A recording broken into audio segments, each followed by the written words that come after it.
وَإِذَا مَرِضْتُ فَهُوَ يَشْفِينِ۔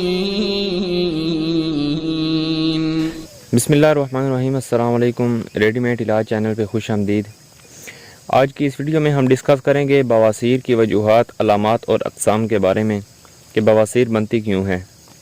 اس کی مختلف وجوہات ہو سکتی ہیں۔ زیادہ تر ہے کہ کسی چیز پہ زور لگانا، باتھ روم میں زیادہ ٹائم تک بیٹھے رہنا، دائمی ڈائریا یا قبض وغیرہ ہونا، موٹاپے کی وجہ سے بھی یہ بن سکتی ہے، اور اسی طرح لو فائبر کھانے کھانا بواسیر کی کئی طرح کی علامات میں ہیں۔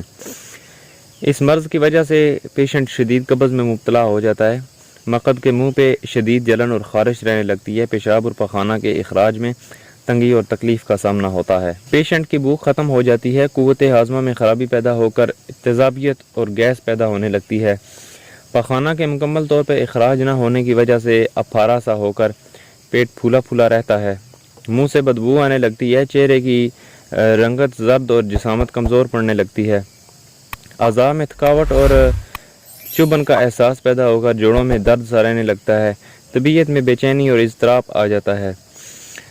بواسیر کی دو اقسام ہیں، خونی بواسیر، بادی بواسیر۔ خونی بواسیر میں پیشنٹ کے مقعد سے خون رس کر پیشاب کے ذریعے باہر نکلتا ہے، اور دوسری جو بادی بواسیر ہے، اس میں خون تو نہیں نکلتا لیکن تکلیف پہلے سے زیادہ ہوتی ہے، کیونکہ مقعد کے منہ پہ مسے نمودار ہو جاتے ہیں اور ان کی وجہ سے رفع حاجت کے وقت بہت زیادہ تکلیف اور اذیت کا سامنا کرنا پڑتا ہے۔ ہمارے یہاں پاکستان اور ہندوستان کے لوگ مسالے دار غذا کو کھانا زیادہ پسند کرتے ہیں۔ نظام زندگی میں تسلسل اور توازن کا فقدان اس بیماری کا ایک بڑا سبب ہے۔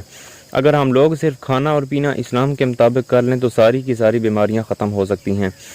بیماری ہمیشہ اس چیز کی علامت ہوتی ہے کہ آپ جسم کے ساتھ اپنے آپ کے ساتھ کچھ برا کر رہے ہیں۔ بواسیر کو علاج کے اوپر جانے سے پہلے اگر ہم اس چیز کو جان لیں کہ بواسیر ہوتی کیوں ہے تو یہ علاج سے زیادہ بہتر ہے۔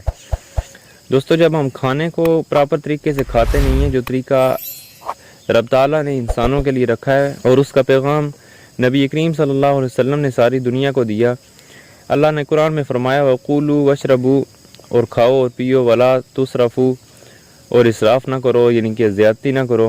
ابھی آپ اس چیز پہ غور کریں، کھانا اور چیز ہے اور پینا اور چیز ہے۔ پوری کائنات میں کوئی جانور ایک ساتھ کھاتا اور پیتا نہیں ہے۔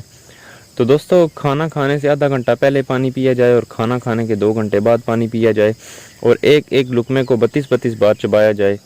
کھانا جب جلدی جلدی کھایا جاتا ہے تو ٹکڑے گلے میں اٹکتے ہیں اور پھر اوپر سے پانی لوگ پیتے ہیں، تو معدے کا کام جو ہے وہ بہت زیادہ سٹرانگ ہو جاتا ہے، خوراک کو ہضم نہیں کر پاتا۔